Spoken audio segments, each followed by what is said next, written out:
What's up everyone, my name is Rodrigo, aka Boogie702, and in this video, I'm going to show you the settings that I use to get the best RAW files out of my Nikon camera. Now for this video, I'm going to be using the D5600. Let's see if it'll focus. There we go. Now this is my first time using this camera for video. It's the Canon EOS, is it? Yeah, it's the Canon EOS Rebel SL2. You know, it was a gift from my wife, like honestly 3 years ago. You know, I feel bad that I haven't really used it because, you know, I told her I was gonna start streaming and she bought me this camera for Christmas. But I mean, so far it's good. I mean, the tracking looks like it's working, but we'll see once I start editing. But yeah, like I was saying, you know, I'm gonna show you how to set it up on this D5600, but it's gonna be the same thing if you have an entry-level camera like a D3400 or these mid-range cameras, you know, D5500, D5600. Now, these are the settings that I found to be the best for my editing workflow, because if you've been following me for a while, either here or on Instagram, you know that I love to edit my photos. I love messing with colors, you know, I love playing with color grading. I like to edit my photos from scratch. So that's why it's really important to me to get the best RAW files out of my camera.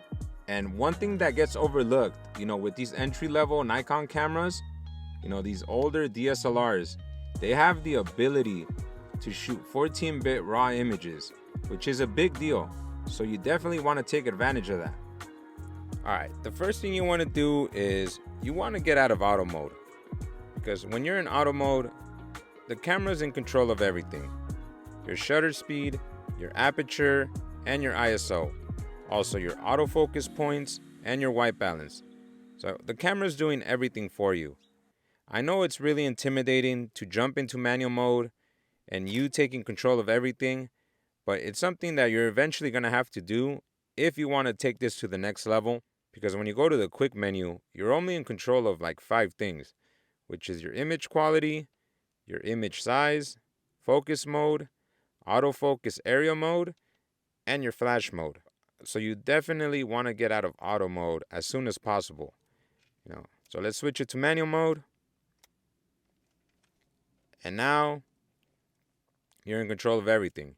Your shutter speed, aperture, and your ISO. So this is where you honestly want to be. And your focus point that you can see right here, now you're in control of that. So if I want to move it to the left, move it to the left. If I want to move it to the right, it goes to the right. Bring it back to the center. Like, you're in control of all this. And also when you go to the quick menu, now you can go and change your image quality. I mean, I think this you could do in auto, but so obviously I shoot in RAW. I don't do JPEG or anything like that. My focus mode, depending on what I'm doing, it goes from single autofocus to autofocus continuous. You know, this is more when you're doing sports or, you know, moving subjects. You want to be in AFC. But if you're just taking still shots on a tripod or just, you know, something that's not moving, you'll be in single autofocus.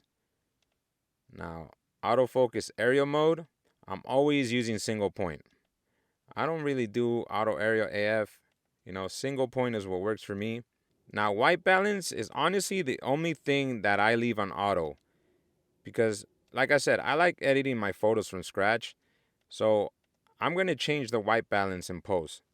You know, so I leave that on auto. I know a lot of photographers like to set their white balance before they take a shot, and that's cool, but, you know, I always leave it in auto. Now we come to picture profile, and I go between flat and standard. Those are the 2 picture profiles that I use, but you have 7 in total.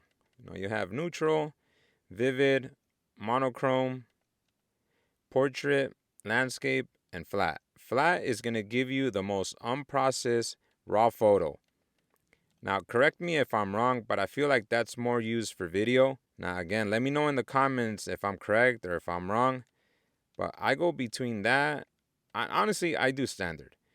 This is where I'm always at. Standard is what I use, you know, and it works fine for me. The raw photos I get are great. They're easy to edit. So this is exactly how my camera is set up whenever I'm out shooting. I'm shooting raw, I'm in standard profile, autofocus single, using a single autofocus point because like I showed you, I want to be in control of that autofocus point. All right, that's going to be it for this video. I hope you guys enjoyed it. Hopefully you learned something. If you did, hit that like button, hit that subscribe button. I would greatly appreciate it. And like I always say, if you want to get better at photography, you got to go out and shoot.